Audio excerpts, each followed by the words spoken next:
రాష్ట్ర ప్రభుత్వం ఏది చేసినా రాజకీయాలు అంటిస్తున్నారు కాబట్టి ముఖ్యమంత్రి గారు మంత్రి మండలి ఇవన్నీ కూడా ఆలోచించి ఇవాళ కేసును సిబిఐకి అప్పచెప్పడం జరిగింది.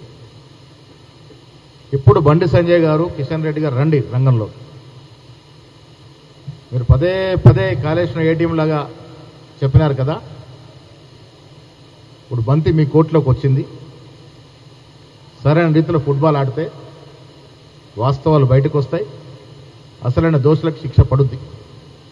మీనవేషాలు ఎక్కించకుండా పాత లోపేకర ఒప్పందాలు ఉంటే కూడా పక్కన పెట్టి ప్రజలు కోరుకుంటారు తప్పు కాబట్టి త్వరితగిన కోర్టు నిర్ణయం వచ్చిన తర్వాత ముందుకు పోతే బాగుంటుందన్నట్టు మాట కూడా నేను అటు బీజేపీ వారికి ఇటు వీళ్ళకి స్పష్టం చేస్తూ ఉన్నాను.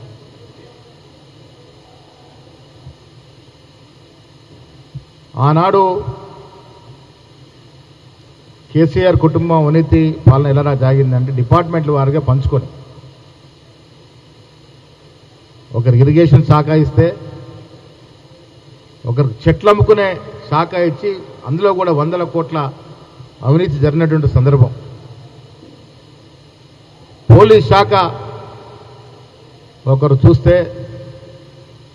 భూముల శాఖ అసలైన యువరాజు చూసినాడు. కాళేశ్వరం పేరిట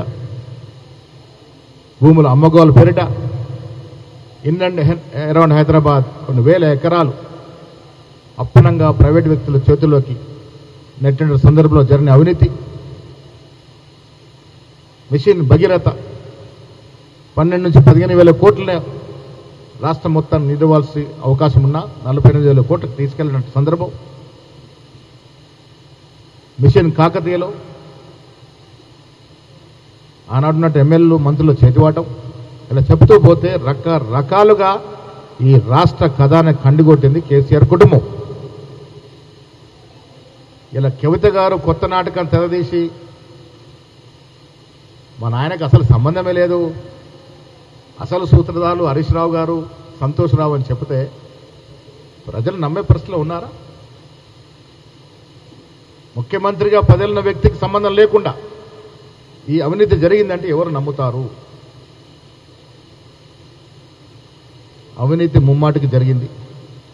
నాసిరకం పనులు, నాణ్యత లోపం ప్రజలకి ఇలా శాపంగా మారింది. కాంట్రాక్టులు జేబులు నింపే ప్రయత్నంలో భాగంగానే ఇంజనీర్ల మాటను పక్కన పెట్టి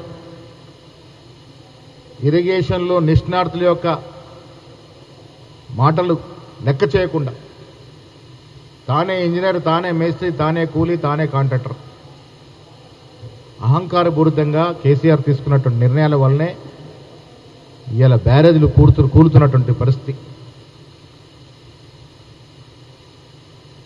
ఇలా మళ్ళీ చెప్తా ఉన్నాను, కవిత చెప్పిన దాంట్లో ప్రూఫ్ అయింది వారి కుటుంబం కాళేశ్వరంలో అవినీతికి పాల్పడిందని. వాటాల్లో పంచుకునే వాటాలో లెక్కలు తేడాలు ఉండొచ్చు, కానీ వాస్తవం మాత్రం అవినీతి జరిగిందన్నట్టు మాట ఆవిడ గారు ఒప్పుకున్నారు.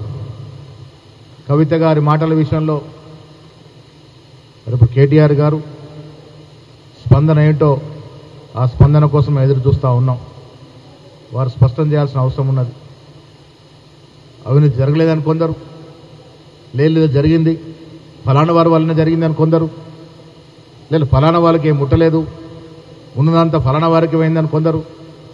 ఈ రకంగా వీళ్ళ ప్రజల్ని తప్పుదో పెట్టించి దృష్టిని మళ్లించేటందుకు ప్రయత్నం చేస్తూ ఉంది కేసీఆర్ కుటుంబం. ఒకసారి హరీష్ రావు గారు మాడుతూ ఒకసారి కవిత గారు మాడుతూ ఉన్నారు. దీన్నంతా కూడా ప్రజల్ని తికమక పెట్టే ప్రయత్నం చేస్తూ ఉన్నారు. వాస్తవానికి కాళేశ్వరం ప్రాజెక్టులో అవినీతి జరిగింది. కేసీఆర్ దోషి. కేసీఆర్ ప్రమేయం వల్లే, కేసీఆర్ అధికార ఆదేశాల వల్లనే ఈ తతంగం జరిగింది. దాంతో హరీష్ రావు పాత్రధారే, ఇండైరెక్ట్గా కేటీఆర్ కవిత కూడా పాత్రధారులే. ప్రజల సొత్తు తినడంలో వీరందరూ భాగస్వామ్యం ఉంది. వీరితో పాటు ఆనాడు మంత్రులుగా చలామణి కొంతమంది వ్యక్తులు, కొంతమంది ఎమ్మెల్యేలకు కూడా దీనిలో భాగస్వామ్యం ఉంది. అవినీతి మరకలు అంటినాయి కాబట్టి ప్రజలు వీరిని గద్దెదించినారు. కాంగ్రెస్ ప్రభుత్వం రేవంత్ రెడ్డి నాయకత్వంలో ఆనాడు ఇచ్చిన మాట ప్రకారం కమిషన్ వేసినాం. దోషులుగా తేల్చినాం. తదుపరి చర్యల కోసం ఎదురు చూస్తూ ఉన్నాము. దీంట్లో ఏమాత్రం వెనక్కి పోయేది లేదు.